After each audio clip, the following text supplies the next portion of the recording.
Kongres to je vždy networking, to znamená, že spoznávanie nových ľudí, výmena skúseností medzi expertami, takže myslím si, že sme na dobrej ceste vytvoriť takú novú platformu na získavanie nových priateľov, vytvorenie tradície. Nie som ďaleko od pravdy, keď poviem, že vlastne tradičná slovenská a rakúsko-uhorská kuchyňa kombinovaná s novými netradičnými prvkami, to je vlastne súčasný trend, ktorým sa uberá slovenská gastronomická elita. Že keď som už na tom Slovensku, tak vyskúšam nejakú slovenskú špecialitu, niečo originálne, čo doma nemám a potom porozprávam doma svojim kamarátom a rodine.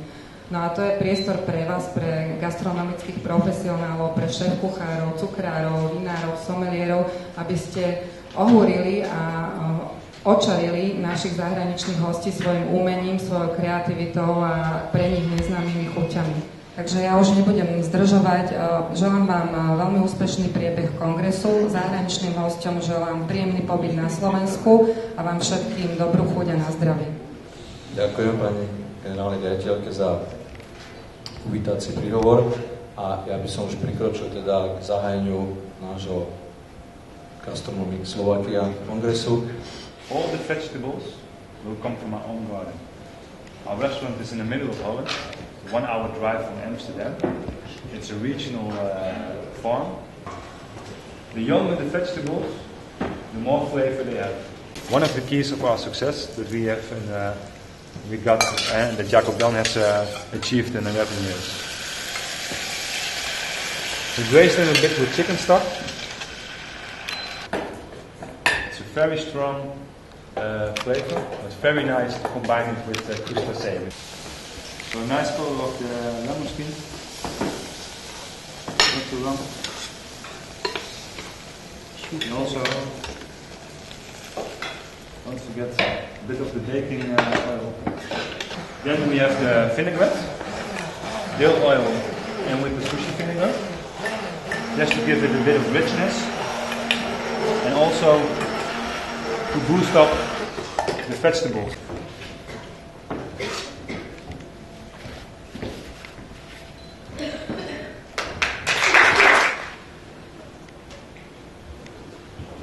Na biošce dávám kousek traflového másla.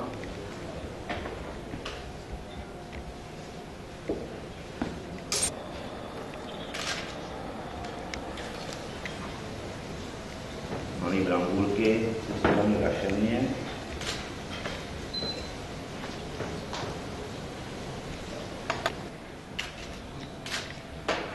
Stačí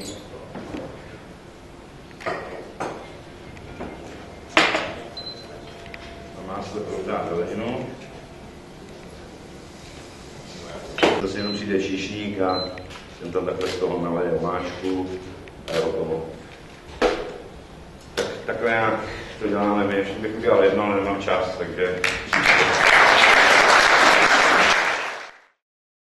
En el restaurante tenemos tres menús. Hay un menú que denominamos menú tradición y vamos a ir montando. Ya digo que este es uno de los aperitivos con los que empezamos los menús. Lo que hacemos con este carpaccio, y lo hacemos solamente con un soplete.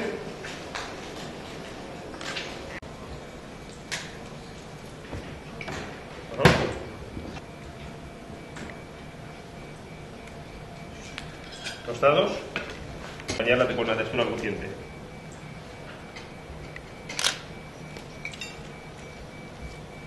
Tal vez algo más de riesgo, conceptualmente tiene algo más de riesgo.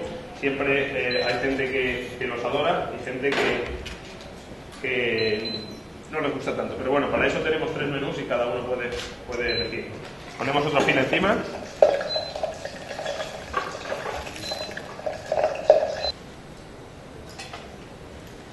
Entonces la idea es un poquito también el plato.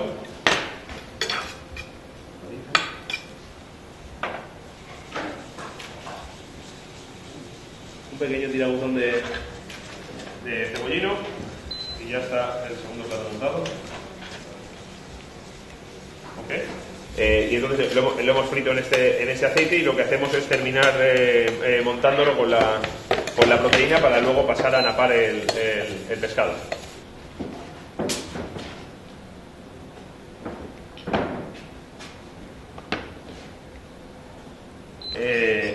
Aquí lo que hemos hecho ha sido patata, la hemos cortado en láminas gordas, grositas, la hemos cortado con un cortapastas rectangular, un poquito de procesar,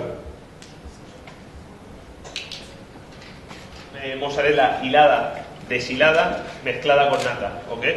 Nosotros tenemos 2 restaurantes en el Castel Son Claret, uno de ellos es Olivera, que es el restaurante de diario, y luego tenemos Taranda, que es el restaurante gastronómico, que es la presentación que estamos haciendo. Čerstvé korene pomlete z mlínčeka.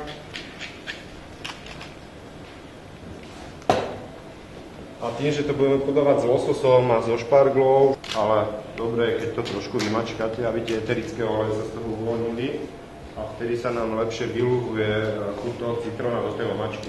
Ale potom máte vyhrané a tá konzistencia vám drží pekne v okope. U mňa trocha masla je trošku viacej trocha, aby sa tá teplota dostala do jadra. To je asi najdôležitejšie. Dobre, mne už vznikla taká tá emúzia, o ktorej som hovoril. Chcej to pekne teraz poobalujem a zároveň zohrejem. Samozrejme, tá špargla obsahuje svoju vlhkosť a púšťa nám ju ešte aj do toho základu, do tej emúzie. Tak v tom prípade je dobre trošku zredukovať. A toto v princípe sú postupy, ktoré on má zvládnuté a majú zvládnutí mnohí šéf-kuchári a už sú to základné veci, ktorým sa nikto nevenuje. Podkožný tuk. Týmto spôsobom v podstate odhalím tú štruktúru toho lososa. To znamená, že sú niektoré postupy, kde lososa grillujem a až po ugrilovaní stiahujem z kože.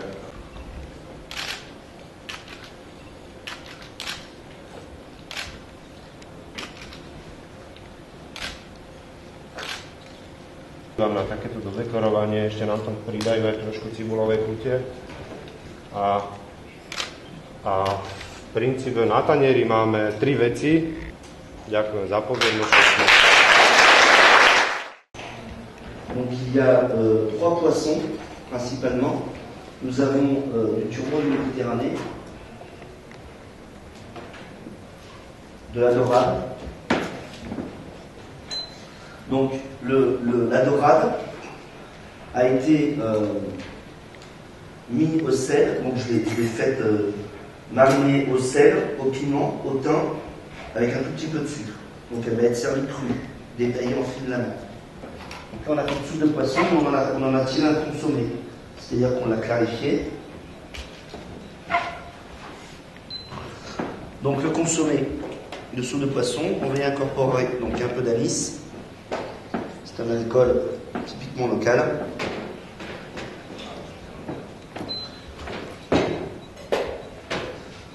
Je vais également ajouter un petit peu de piment. Alors ce qu'il faut savoir, donc la recette traditionnelle de la bouillabaisse, donc c'est un plat de pauvre. Traditionnel, hein, c'est un mélange d'ail, de pommes de terre, monté à l'huile d'olive et qui accompagne la bouillabaisse.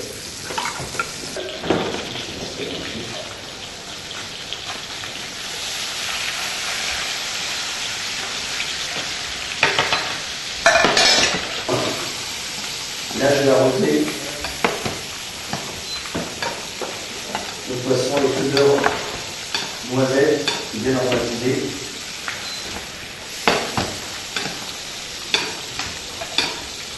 Alors ça nourrit la chair.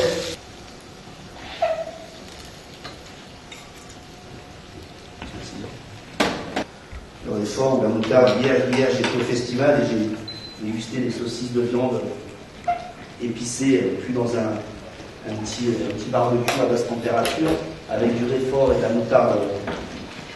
Donc c'est cuit et de l'ail confit. Mes grand-mères avaient des gros bras avec. Merci.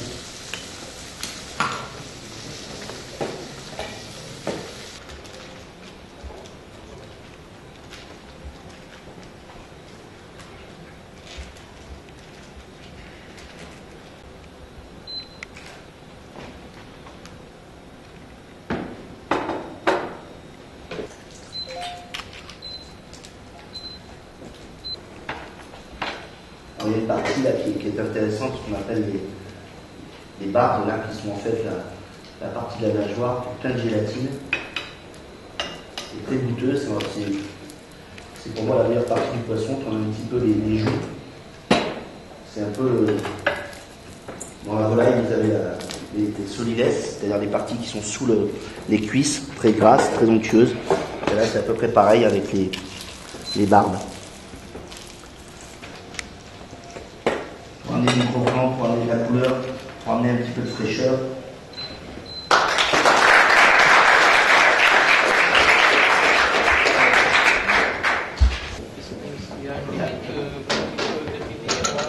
Tak ja vám prajem krásny deň.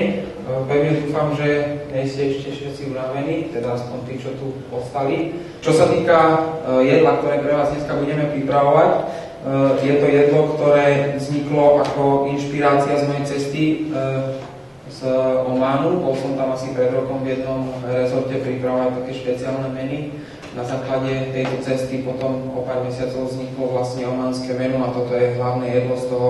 Je to jedlo, ktoré sme mali potom aj na menu a je to jedno z mojich najobľúbenejších jedál, práve preto som sa aj teda rozhodol, že ho pripravíme pre vás.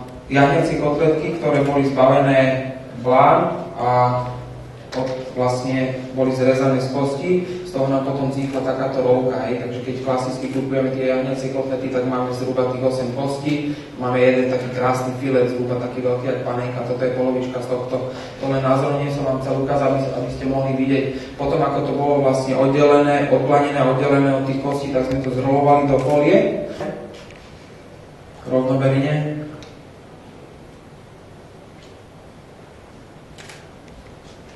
A ďalej následne sme to zavakovali s maslom, troška soli, troška korenia. Takto zavakované sme to dali variť na 62 stupňov po dobu 28 minút. Varili sme to 28 minút na 60 stupňoch, 62 stupňoch. Skúšali sme rôzne teploty a rôzny čas, ale toto nám najlepšie vypálilo, takže práve preto sme sa rozhodli pre tento smer.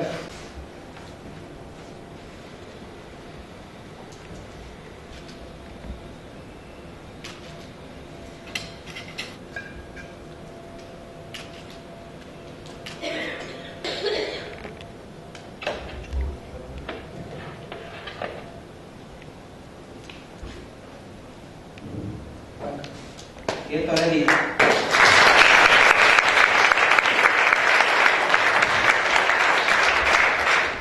Viete papať, tak to treba papať takým štýlom, že to mäsko si treba ako keby, s tým mäskom si treba nabrať spolu aj to ďatové pyré, aj to petržanové pyré, aj to fenikel, aby to súdnenie chutí splanulo vo vašich ústach. The first slideshow is actually something about the fish. We are working with a fisherman, with a fishmonger together. He's farming the fish in Jelka. It's called St. Peter. Vacuum it on full power to give it a really strong hold. And if you leave it in the fridge overnight, the powder actually starts to react with the protein of the fish and glues the fish together. So the outcome actually is it's a fish in a natural shape without the bones inside, so you can easily nicely slice it down. And you will not see any difference later on when you slice it. So there is no how to say no actually joint or some gaps in between. So it looks like a whole fish fillet. You can see the reaction process.